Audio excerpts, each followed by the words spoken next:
Today we have a new Mr. Man story. It's the 15th one. And you can't see. Either way. This one is Mr. Jelly. Wobble, wobble, wobble, wobble. Let's start from the beginning. Ooh. There we go. Poor Mr. Jelly was frightened of everything and anything.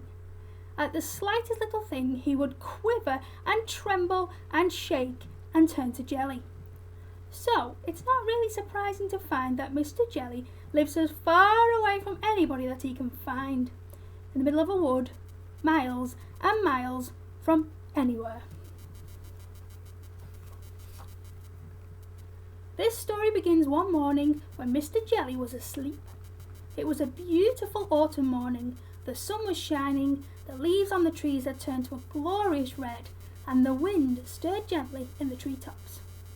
A single leaf fell gently from the tree right outside Mr. Jelly's house and quietly brushed against his bedroom window as it fell.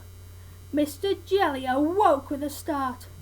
"What's that terrible noise?" he cried. "Oh heavens! The house is falling down! Oh disaster! It's an earthquake! Oh calamity! It's the end of the world!" And he hid under the bedclothes, trembling with fright.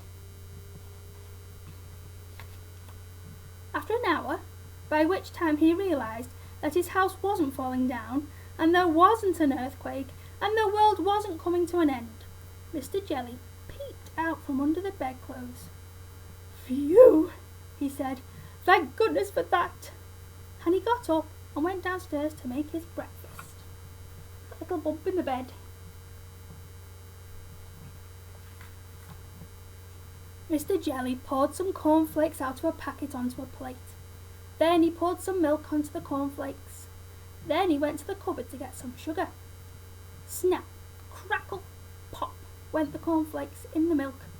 "Oh, goodness gracious!" cried Mr. Jelly, diving under the kitchen table. "Oh dear, I hear guns! Oh calamity, it's war!" But of course it wasn't. And of course Mr. Jelly eventually came out from under the table and ate up all his cornflakes. I wonder if they went soggy. After breakfast, Mr. Jelly thought that he'd go for a walk. He was walking through the woods which surround his house when a worm poked his head out of the ground. "Morning," said the worm cheerfully to Mr. Jelly. Mr. Jelly nearly jumped out of his skin. "What?" he shouted. "Who's there?" And then he saw the worm. "Oh, good heavens, it's a snake! Oh dear, a man-eating snake! Oh, calamity! I'm going to be eaten alive!" And he jumped up into a tree. "What a performance!" commented the worm, and went back into his hole. After an hour, Mr. Jelly felt brave enough to climb down from the tree and continue his walk. Eventually, he came out of the other side of the wood and into a field. Mr. Jelly glanced nervously around. It was an empty field. Or was it? In the long grass in the middle of the field, unseen by Mr. Jelly, there was a tramp enjoying a sleep in the autumn sunshine. Mr. Jelly picked his way cautiously through the grass. The tramp, fast asleep, snored. "Shh! What was that?" shrieked Mr. Jelly. "It's a lion! I heard it growl! Oh, goodness gracious! Oh, dear me! A lion! A huge lion! A huge lion with enormous teeth! A huge lion with sharp teeth that's going to bite me in two! A huge, ferocious lion with enormous sharp teeth that's going to bite me in two, if not three!" And he fainted. Dear me, Mr. Jelly. All this commotion awakened the tramp, who yawned, stretched, sat up, and saw Mr. Jelly lying on the ground beside him. "Oh dear," he said, for he was a kindly tramp. "Oh dear, and he picked up Mr. Jelly and placed him gently in the palm of his hand. Mr. Jelly came to and sat up, rubbing his eyes. Then he saw the tramp's face looking at him. "Oh, disaster!" he screamed. "Oh, calamity! That's a giant! An ogre! Oh, gracious! He's going to have me for breakfast!" My, said the tramp gently. "You're a nervous little chap, aren't you? What's your name?" "Mr. Jelly," stammered Mr. Jelly. "I used to be nervous like you," said the tramp, "but I learned not to be. Would you like me to tell you the secret?"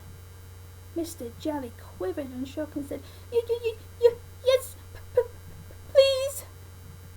"It's very simple," continued the tramp. "All you have to do is count up to 10, and you'll find that whatever's frightening you isn't quite so frightening after all." Then he sat Mr. Jelly gently down on the grass. "Remember," he said to Mr. Jelly, "count to 10. And off he went. Mr. Jelly thought that it would be a very good idea if he went home immediately. Back across the field he went, back through the woods he went. He was walking through the woods when he stepped on a little twig. Snap went the twig.